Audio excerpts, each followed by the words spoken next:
Okay, أعوذ بالله من الشيطان الرجيم بسم الله الرحمن الرحيم وقال رب اشرح لي صدري ويسر لي أمري واحلل عقدة من لساني يفقهوا قولي بسم الله والحمد لله والصلاة والسلام على رسول الله صلى الله عليه وسلم. So we've now reached pretty much the 7th year after Hijrah. Okay, so just to make it clear for those people who don't understand that, this is 7 years after the date of migration of Muhammad from Mecca to Medina. Okay, and we talked about a whole series of events that happened during those 7 years. The last couple of weeks we spoke about how Muhammad took the opportunity to invade Khaybar, which was a stronghold of the Jews, simply because of the fact that this became almost like a central secret agent government location for planning attacks and funding and sponsoring other organizations and other tribes to create campaigns against Muhammad in Medina. So their funding was going from there, planning was going from there, and they were very instrumental even prior to Muhammad attacking Khaybar. They were instrumental in creating many of the wars and funding those wars between the Quraysh and the Muslims in Medina. One of those wars being the Battle of the Trenches. And remember, the main milestone of this particular event of the stories was that Muhammad wanted to go for Umrah from Medina to Mecca, and he was stopped by the Meccans. And that was the event of the Treaty of Hudaybiyyah, where they prevented the Muslims from going into Mecca, with the agreement that there was conditions attached to it. There will be no warfare between them. It was a 10-year agreement, and the fact that the Muslims can only come back to Mecca the following year to do the Umrah. And the reason why the Meccans did this is because they did not want to show to the world that the Muslims can dictate to them when and how they will do as they please when it comes to the issue of Mecca. So they did this deliberately to show their strength to the surrounding community, and they turned away the Muslims with the understanding that there will be no infighting between them, and no one of them would make alliances with their, effectively their enemies on the other side. So this gave Muhammad the opportunity to attack Khaybar, to take out Khaybar, who was causing all of these issues. If Muhammad done this before the Treaty of Hudaybiyyah, then very easily the Quraysh would have intervened and assisted with the Jews against Muhammad, which would have put Muhammad in a very difficult situation because his army wasn't strong enough. So this was a very intelligent, planning from Muhammad's side as a general of an army, as well as a leader of a state, to almost have this divide and conquer concept, weaken the enemy lines and go for what he can initially. And this is what Allah Ta'ala had promised Muhammad in the Quran, that if you have sabr, and we see this theme continuous, right? This happens all the time. You desire something, you want something in your life. Sometimes you may want it so much, but Allah will keep it out of your reach. And it's not that Allah is being non-favorable to you, that he's punishing you or he's going against you.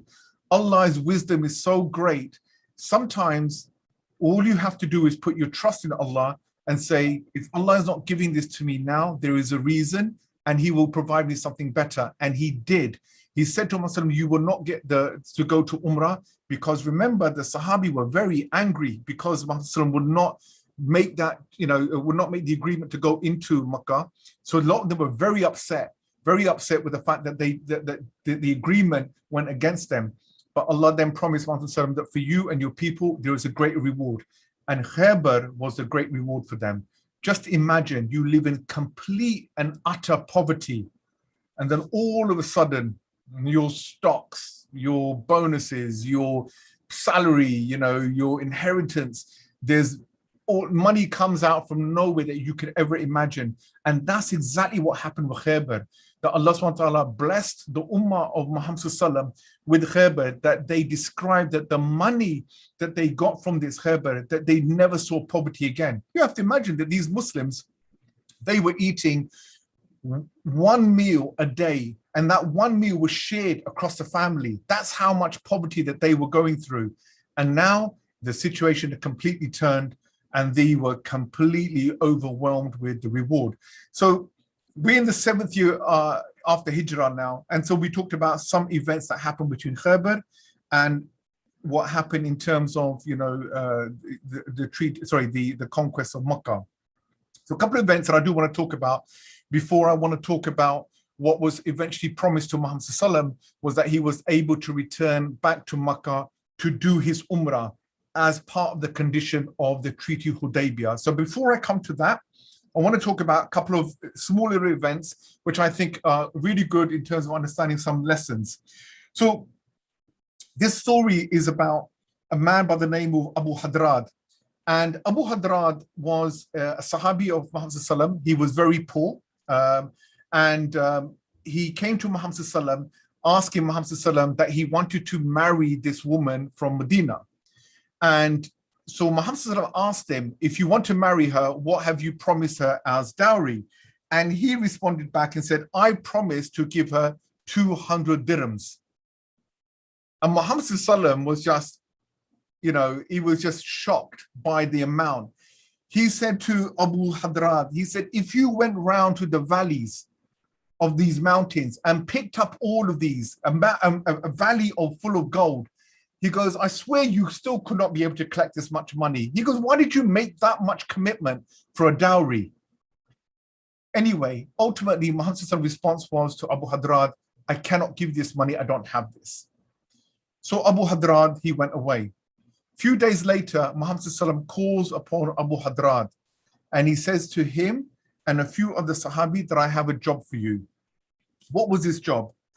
Basically, Muhammad, remember, during this period of time, Muhammad was continuously sending scouts out all around the Arabian Peninsula because Medina is continuously under threat of being attacked by many, many groups. We even talked about when Muhammad returned from Khaybar to go back to Medina, he was faced off with a particular tribe that thought they would take the opportunity because the army of Muhammad was probably tired and weak from the journey and from the battle of Khaybar, that they could probably overwhelm them. But when Muhammad did challenge them and say, we're ready to fight you, they backed off. So get an understanding and a feeling that during this period of time, Muhammad has to be on full alert, red alert. Medina is in a state of red alert because of the planning and the preparations of all the other various tribes in and around of Arabia planning to attack Muhammad. So Muhammad calls upon Abu Hadrad and he says to him that I want you to go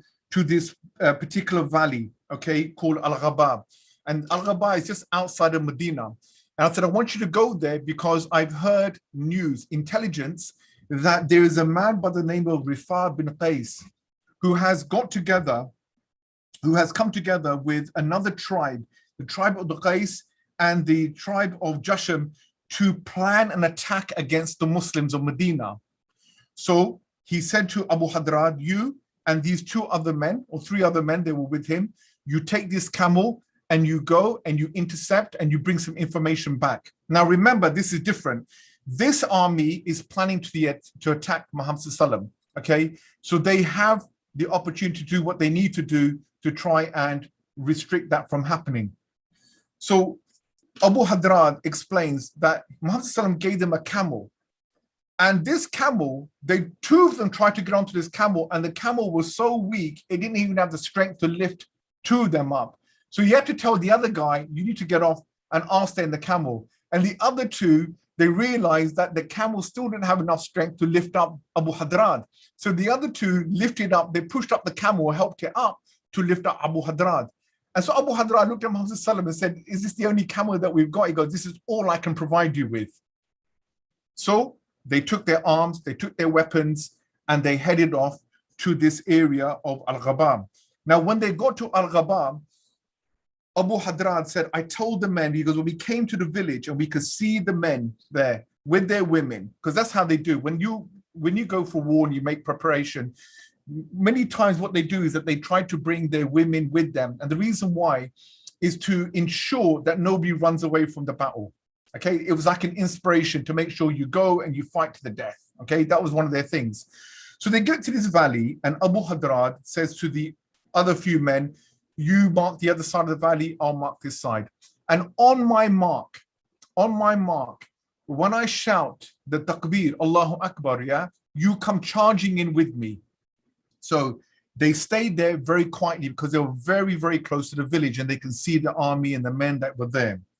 Now, Rifah bin Qais, who was the leader of this tribe, as it gets towards the end of the evening, late evening, so we talk about coming up to Maghrib and Isha time, when they get to this point, Rifah bin Qais notices and realizes that one of the shepherds that have been looking after their herds hasn't returned back. Now, his assumption is that if he's gone out, maybe he's been intercepted or he's been picked up. Maybe there's some intelligence from the Muslims army that they've come in. I need to go and find him. The tribal people said to Rifah bin Qais, you stay here, you're our leader, we'll go out and find him. Rifah bin Qais said, no, let me go. And he took his sword and some of them used to hang the sword over their necks. So they used to just dangle from their necks like a necklace.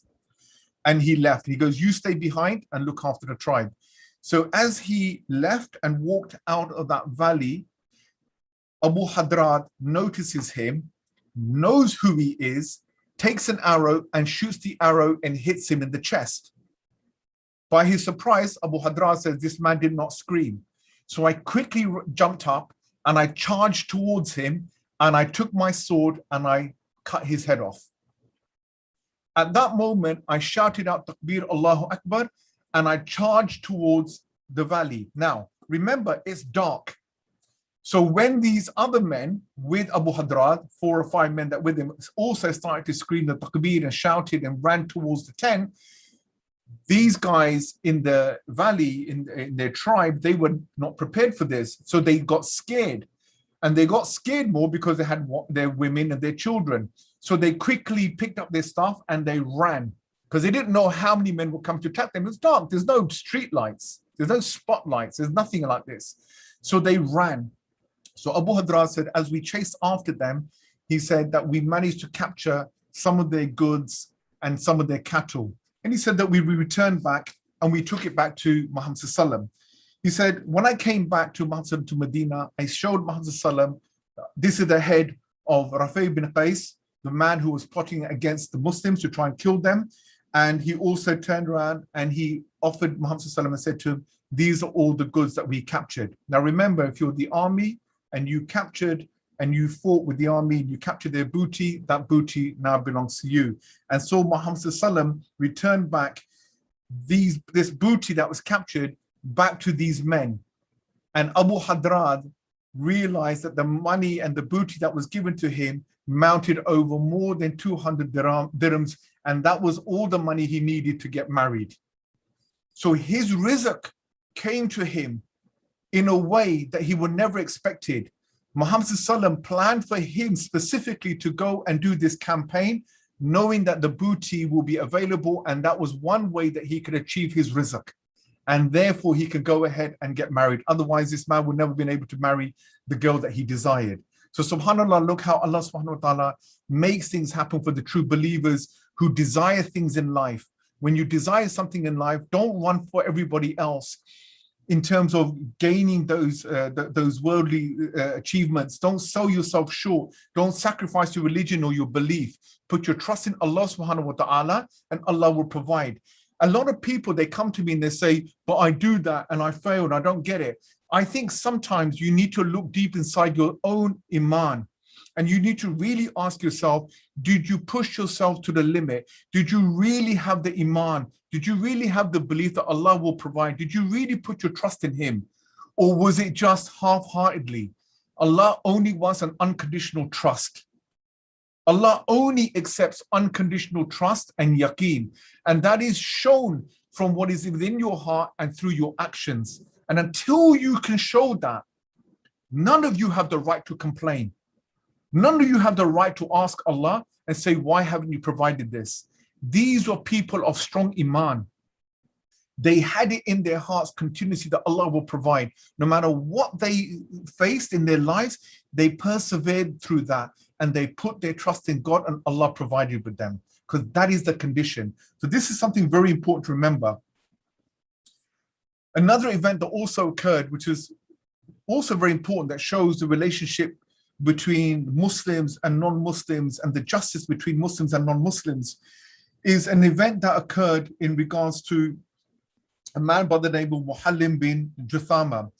Now, what happened in this particular event was Muhammad ﷺ had sent Abu Qatada and Muhallim bin Juthana with a few other Sahabi to an expedition to an area called an area just outside Medina called Idam. Now, when he sent them there, they were supposed to intercept or grab some intelligence from another tribe that was planning to attack Muhammad ﷺ. But unfortunately, something else happened.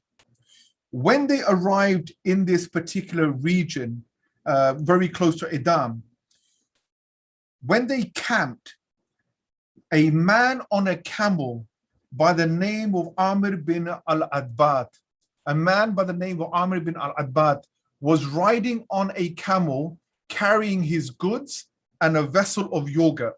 Okay, he had a vessel of milk drink that he had. When he went past them, he gave them the greetings of the Muslims. Assalamu alaikum. Now, here we don't know. When you know that there's a Muslim, it's like sometimes when you're at work or you meet some of your non-Muslim friends, if they know that you're Muslims, how many times they will just say to you, Assalamu alaikum, etc., right? Even though they may not be Muslims. Anyway, Abu Qatada said that when he gave the salam, we backed down not to intercept and attack because we were in enemy territory. We thought he gave salam, he must be Muslim, we give the benefit of doubt, let him move. But Muhallim bin Ju'atha had different idea. This man Muhallim recognized this man Amir from a previous event that occurred, a previous situation occurred between these two. He quickly jumped on him and he killed him.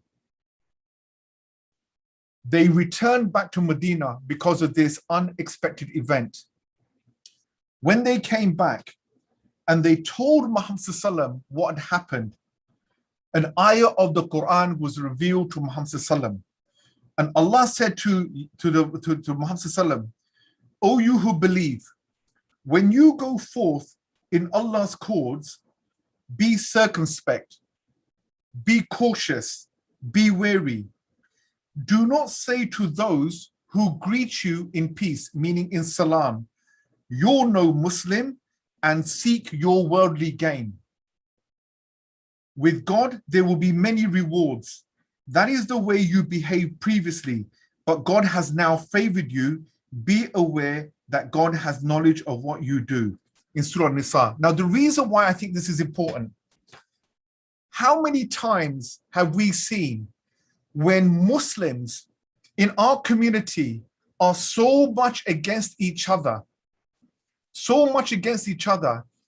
because there's a family dispute, because there was a business dispute, a financial dispute, a marital dispute, something that created animosity between two parties of Muslims. When we don't keep ourselves in check, we go over and beyond the bounds that we are supposed to keep within as Muslims. We start to accuse them. We start making accusations about them. We start to slander them. And we get to the point that sometimes we say, he's a kafir. Look at him. Look at the way that he behaved. And we look for any excuse. I've seen him with a girl. I've seen him drink. I've seen him eat haram meat. He's a kafir. And we jump at this. And the reason why we do this is that we're not calling that person a kafir or a fasik or an asi for any other reason other than the fact because of our personal issue, we try to discredit that individual. And as a result of discrediting him, this is the worldly gain you want to satisfy your own nafs and your needs so that you can discredit this person in this world. So this is what Allah is saying, that when a Muslim gives you salam, automatically he is saying to you, I have a right of a Muslim over you. So treat me like a Muslim, regardless of anything. But we sometimes, we forget about our position with our relationship with Allah and our relationship with the Muslim. And this is what Allah says. And when they give you salam, you will say to them, you are no Muslim. What kind of Muslim are you? And you will seek for worldly gain, whether that be actual something you want from him, physically, you kill him, you take something from him, or you want the worldly gain by discrediting him and making your own reputation better and making yourself feel good because you destroyed his reputation. This is a very serious lesson. So this man had made a grave mistake by killing this man who was potentially a Muslim. So when Muhammad ﷺ was told about this event, a man by the name of Uwaina bin Badr came to Muhammad ﷺ, who was from the same tribe as this man that was killed, Amr. And he was angry and he said to Muhammad ﷺ, I want the blood of this man. I want the blood of this man. And Muhammad ﷺ said, will you not accept 50 camels now? And when we return to Medina, or when we get to Medina, I will give you 50 camels more to pay as a blood weight for his death. This man, Uwaina, said, no, I want this man, I want his women to feel the same pain and sorrow that our women have felt because of Amir's death. So Muhammad ﷺ again insisted with them and said, look, I will give you 50 camels and 50 when you return to Medina. One man came to Muhammad ﷺ and he said to him that, look, I have never seen anything like this since the birth of Islam. This has not happened where we've seen a Muslim go out and just kill another Muslim for the sake of personal reasons. Could you not delay your customs, your Islamic customs, and just fulfill our traditions for today, meaning let him kill him to take the blood, and you can fulfill your Islamic Sharia for tomorrow? Muhammad said no. He ignored him. He said, I will give you 50 camels now and 50 when we get back to Medina. They had no choice and they felt compelled to accept the deal, and so they did. When they accepted, Muhammad ﷺ called the family of Muhallim, the murderer, and they said, bring him to me. When they brought Muhallim out to Muhammad ﷺ, he was dressed in 2 pieces of garment, as if like this was the garment that you wear when you know you're going to be executed. And Muhammad ﷺ, he said to him, when he sat in front of him, he said to him, how do you feel about the fact that you took the life of a man that is potentially a Muslim? And you did this because you took it for worldly goods. And this man, he said to Muhammad ﷺ, I ask you, I made a mistake. Please, Ya Rasul, forgive me. Muhammad ﷺ made a dua and he said, Ya Allah, do not forgive him. Oh Allah, do not forgive him. Look at that. Muhammad ﷺ would normally ask forgiveness for all of us. But the treachery this Muslim had done, that Muhammad ﷺ became so angry that he said not to forgive him. 7 days passed. 7 days passed and Muhallim did not live. He died. The hadith goes on to say they tried to bury Muhallim. And when they buried him and they came back to his grave, you know, they come back and they do the du'as for them or whatever, they found his body outside of the grave. The earth spat him out. They came back and they buried him again. The next day they came back, they found his body was spat out by the earth. The third day they had no choice, but they covered him with stones instead. When the news came back to Muhammad ﷺ that this has happened, Muhammad ﷺ said to the Muslims, he said, the earth has accepted worse than your companion. The earth has accepted worse people than, which is true. They've accepted people like Abu Jahl. They've accepted, you know, all of these munafiqs and these polytheists and these murtads, etc. But Allah wished to warn you of those things which are haram to you. And therefore, the earth spat him out, so it will be a warning to you, a one-time event. You see, The lesson here is the event occurs, and we should realize that Allah subhanahu wa ta'ala is telling you what He dislikes, what is unacceptable. I mean, let me explain to you, this is a killing of an individual. Inshallah, none of us are killers. But I will tell you something that's worse than that. Something worse than that is disrespecting your parents. That is considered to be worse than spilling the blood of a Muslim. And yet, in our community, in our children, in our generations, we see this today. How many of our children disrespect the parents? The way they talk to them, the way they swear at them. Some youngsters have been seen to beat their mothers, have seen to beat their fathers. You think Allah will accept you into His earth? The earth will spit you out, but you will remain in that qabr, and Allah will punish you of a punishment that you can never imagine. So you have to put something in perspective. See, whenever events occur like this, Allah subhanahu wa ta'ala does this, shows these events so that you can put things in perspective. We as human beings, we only proceed in life and we only measure ourselves against benchmarks. And Allah continuously shows us these benchmarks. That's why He says, if you go for Jamaat, you'll get 70 times more reward than if you pray by yourself. If you disrespect your parents, you will get the punishment of this, and it's worse than doing such and such thing. Killing a Muslim, for example, is worse than destroying the Kaaba and all its surroundings. So there are benchmarks, and we need to look at these in perspective, make it very clear. Another event that also occurred was the event of an expedition where Muhammad sent Abdullah bin Hudayfa as a leader with some of the Ansar. And this is a very short story, but it's a very profound lesson here. Muhammad had assigned the Ansar to go off to do an expedition. They assigned one of the Ansar as the leader. Now, that Ansar, when he took the army and they were on the expedition, some event occurred that made the leader, the Amir, very angry with the people that were with him. Something that infuriated him. And he became so angry, he ordered them, go collect some firewood. And so they collected some firewood. He then said, put the firewood on the floor. And so they collected a whole bunch of firewood. He goes, now light it. And they lit the firewood. And then he said to all of them, now jump in the fire.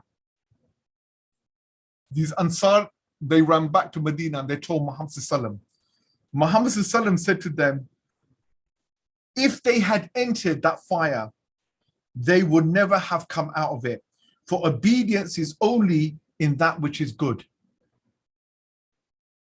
This lesson is very simple. Yes, the Amir was angry, his anger subsided, and they do stupid things. We do stupid things when we get angry.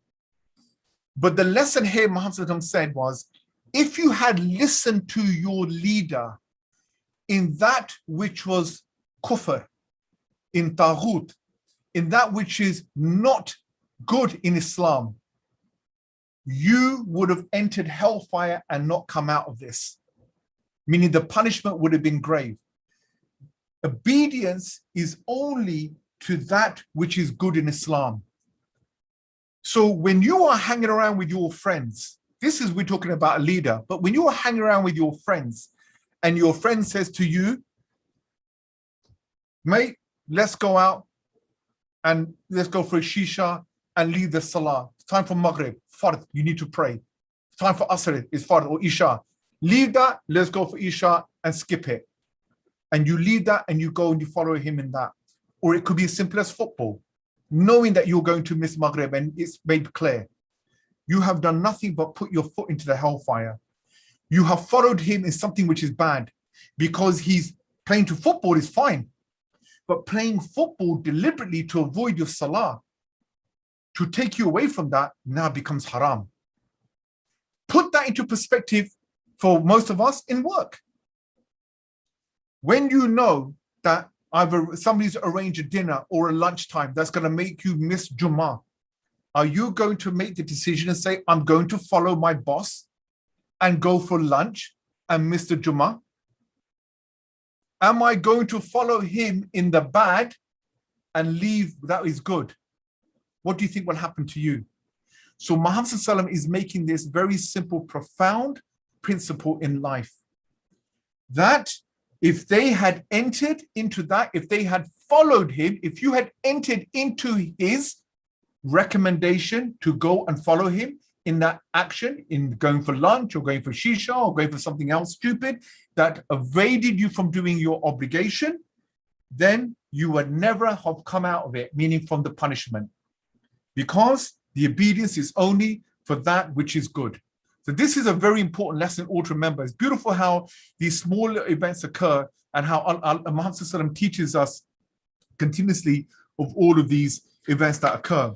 Now, the main last thing that I wanted to talk about, which inshallah will finish off the remaining of this story, was the event of the return to Makkah to perform the Umrah.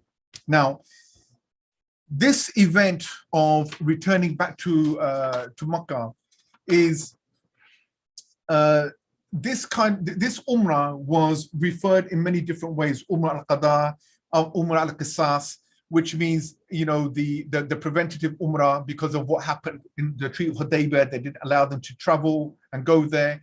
It was also talking about the other conditions of the fact that it paved the way for them to go for Umrah.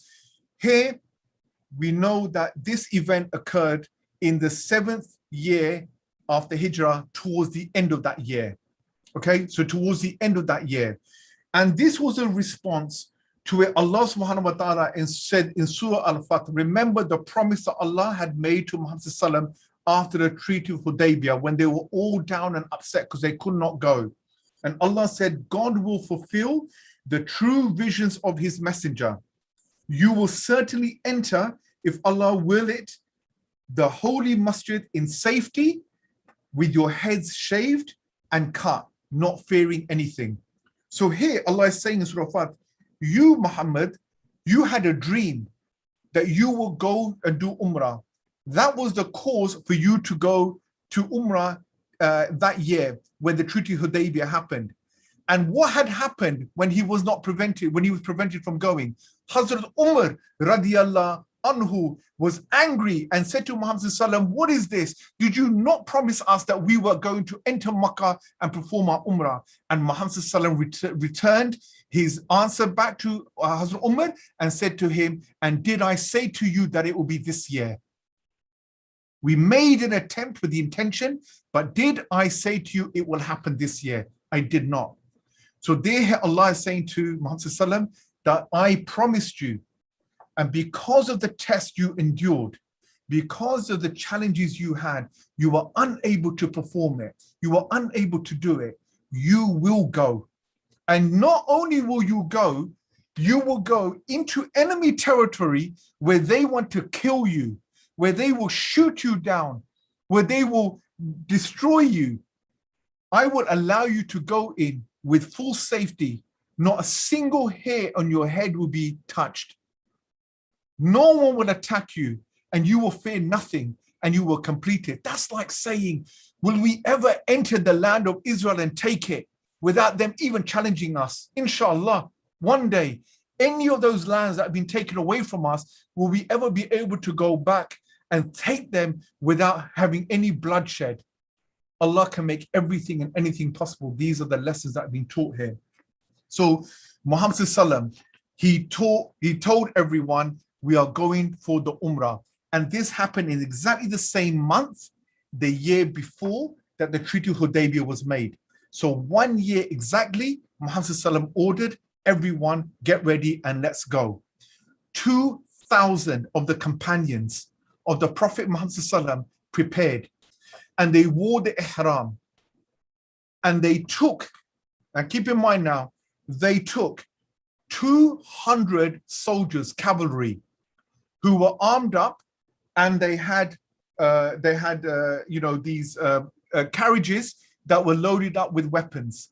Muhammad sallallahu alaihi wasallam is a leader with intelligence and smart. You think he was going to walk in enemy territory without taking precaution? He definitely wanted to take precaution in case of emergency. The rest of the companions were wearing ihram. Now remember the condition that they are allowed to come back the following year into Makkah for 3 days. No weapons allowed into Makkah, and what that means is shields, bows and arrows, and dressed up in your army gear, etc. The only thing they permitted for their protection was a sword that was in their scabbard, in their sheath. That's it. That was the only thing that was allowed for them. When Muhammad ﷺ left Medina and they were doing the talbiyah, and they were saying it out loud, just imagine 2,000 of the companions, shouting out the talbiyah from Medina to Makkah. Every single village came out to view this spectacular view of everyone wearing the ihram, white clothing, with just simple clothing, 2 pieces of clothing, all white, nothing else with them. They had sacrificial animals, all decorated. They've never seen anything like this before, because normally when people go for the for the Umrah, for the Hajj season, before the time of the Islam event, people used to do this. The polytheists used to do this. They had a perverted version of the Hajj, because they took the little bits of what Ibrahim Islam had done and they mixed it up with all their idol worshipping traditions. So they never saw this kind of thing. People came out, spectating this event. Imagine, 2,000 people from Slough were making their way, to the Umrah, and they were leaving from town to town. They were walking. You can imagine every town, all the non-Muslims coming out, looking at you. You're making a statement. And they were really, really shocked to see this, because it shows, look at our strength. Look at our peace. Look at our humbleness. And they went forward. Now, as they traveled through these villages and they were reading this talbiyah, remember, Muhammad ﷺ took precaution. In the 200 cavalry that were there, Muhammad bin Maslama was the leader of the 200 cavalry. Their job was to protect the Muslims from any potential attack from the Quraysh, because you could not trust them. And we have many reasons why we could not trust them, because of the treachery of them and the Yuhus many times. He was gone. He was basically taking all of the armory. Now, news got back to the Quraysh that Muhammad ﷺ was coming for Umrah, which is fine. It was agreed. But what they didn't like is when they heard that there was a 200 army cavalry that was with Muhammad ﷺ. So they sent Miqraz bin Hafs as a delegation with a few other men to Muhammad ﷺ. When Muhammad ﷺ arrived 8 miles outside of Makkah, they came out to Muhammad ﷺ and they said to Muhammad ﷺ, "What is this that you have done? We have only known you to be a trustworthy individual. Prior to Islam, you were trustworthy and honest, you kept your word. And even in your old age, you are trustworthy and honorable to your word. But what is this display? We did say to you as a condition, no arms."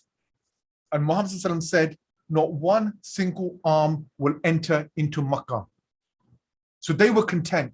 So Miqraz bin Hafs went back to Makkah and he told people of Abu Sufyan, Ikrama and all the other leaders there, and told them that Muhammad ﷺ has agreed that he will not come in with the arms. So Muhammad ﷺ told Muhammad bin Maslama, you stay outside on the border of Makkah, you guard the weapons, stay with the 200 cavalry, and stay there just in case they turn around and they do something completely unexpected. So Muhammad ﷺ, he enters. And as he's entering into Makkah, just imagine as he enters in, he enters into through a valley with his mountains on both sides. And he's on his camel, Qaswa. And as he's coming through, he is in front of him is Abdullah bin Rawaha. And Abdullah bin Rawaha is staying in front just to make sure no one attacks him. He was more worried about the locals and the children coming and throwing stones at him or anything like this. And surrounding Muhammad ﷺ were all the other companions who were in Ihram, and they only had a sword with them. And they took their sword out just to let people know, don't mess with us. And they were reading the Talbiyah. Now, when Muhammad ﷺ came in, the leaders of Makkah could not stand this. So they went to the mountaintops of Makkah so they could stay away from Muhammad ﷺ and the Sahabi, because they did not want to be, it made them sick to see that the Muslims were coming into their land. Just as it probably would the Israel if the Muslims came back into the land of Israel and started praying everywhere and doing all of these things, how angry that would make them. Like you going up to, I don't know, the most racist areas in England and doing your Eid Salah out in public. It would make them hate you for that, because they lacked the understanding of Islam. So they went out. Others who were very curious, they stayed in the area of Darul Nadwa. Darul Nadwa is a building or an assembly of the politicians, which is just outside the Kaaba. So they're all gathered. So everybody was watching. Everybody was watching. And Muhammad ﷺ, as he entered in, he was on his camel and he began the tawaf.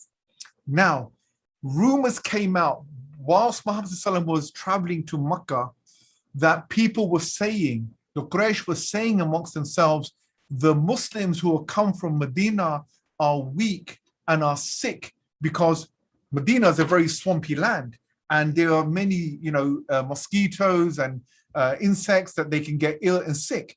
And they were saying, look how weak they are. Now, the problem with this is that this gave some of the Quraysh an idea. If they're weak, now is the time we can take them out. And they did plan to do that. So Muhammad ﷺ was absolutely right in taking precaution, because a group of the Quraysh planned to attack the Muslims. But when this group found out that Muhammad bin Maslama was there with an army of 200, they changed their mind. They thought, they're not weak, they're fully prepared for us. So they only wanted to take the opportunity if it was 110% guaranteed. You know why? Because in the Battle of Badr, it was 120% guaranteed that they were going to win, but they didn't. 1,000 versus 300. In the Battle of Uhud, they were convinced that they were going to win, but they didn't win. In the Battle of Trenches, they were convinced they were going to win, and they didn't win. So they knew that if Muhammad ﷺ, if there any time they can beat them is if he wasn't effectively, in theory, from an analogy perspective, wasn't looking. But obviously Muhammad ﷺ was prepared. So this is where, and this would be interesting for you guys to know, when you go for Umrah and you go for Hajj, when you do the Tawaf, do you not uncover your right shoulder and you jog on the first 3 circuits from 3 points, and one part of the Kaaba you walk? Muhammad ﷺ, when he heard this rumor that people were saying that his Sahabi were weak and he was very protective of them, he said to the Sahabi, uncover your shoulder and show them your strength and jog the first 3 circuits from one point to the other. And that side of the Kaaba where they could not see them, Muhammad ﷺ said to them, you walk that side. Because he knew that they were tired from the long journey that they're taken. But he did not want the kuffar to look down upon them. Look at the beauty of that. So this is where it became the sunnah to uncover and to do the jogging. And there was many masla on this subject matter, right, from a fiqh perspective. But this is where it came from for those who were interested. And so when they did this, the Quraysh, when they saw the Muslims uncover their shoulders and jog, they said, look at this. We were sending stupid rumors out saying that they're weak. Look at them. They're stronger than horses and camels and such. Yeah, you can't touch them. Look at them. They are strong. So when Muhammad ﷺ had done this circuit and completed this, he then asked Hazrat Bilal to stand on the Kaaba, and he said, call the adhan for Zuhr. Hazrat Bilal got on top of the Kaaba and he called the adhan. This is the response of the Quraysh. Ikrimah bin Abu Jahl. So Ikrimah, Abu Jahl's son, he says, God, Allah has honored my father with death by not having to hear this. Then Khalid bin Usayd, he says, I agree with you. Praises to Allah who took my father's life so he doesn't have to hear this Bilal bray like a donkey. This was the reaction. They hated it. And then people like Suhail bin Amr and the other Quraysh, they started to cover their ears because they hated the sound of the adhan being called in the center of Makkah, which represented nothing but idol worshipping. Can you imagine how everything is now overturned? The impossible for hundreds of years has happened now. They have finally come in and they are standing there free to call the adhan, to do the talbiyah, to call the worship of one God. The very essence and the principle that goes against their whole belief, their hands were tied and there was nothing else that they could do. And this angered them so much. Now also, just to finish off, during this period of time, the sister of al-Fadl. Now al-Fadl is the wife of al-Abbas radiyallahu anhu.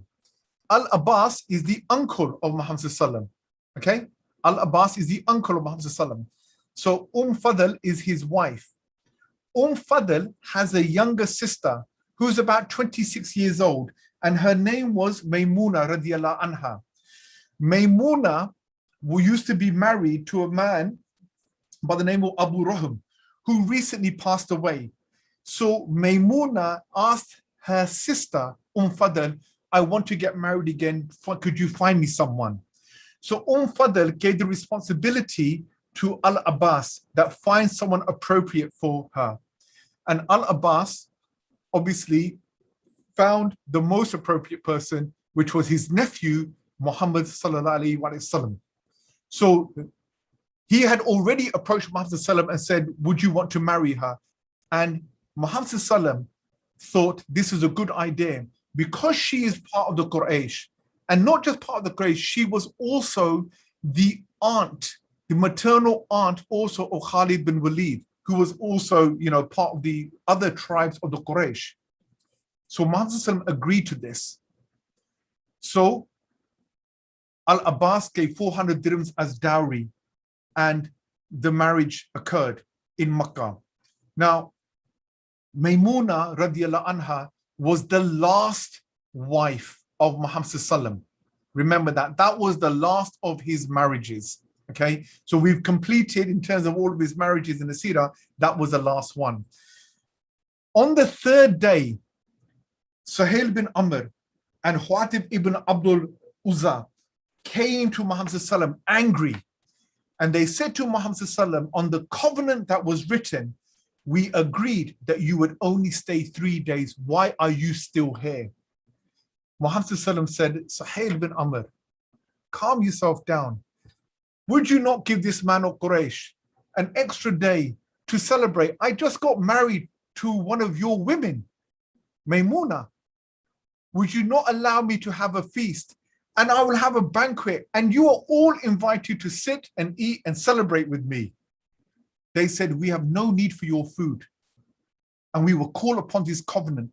We want you to go, so leave.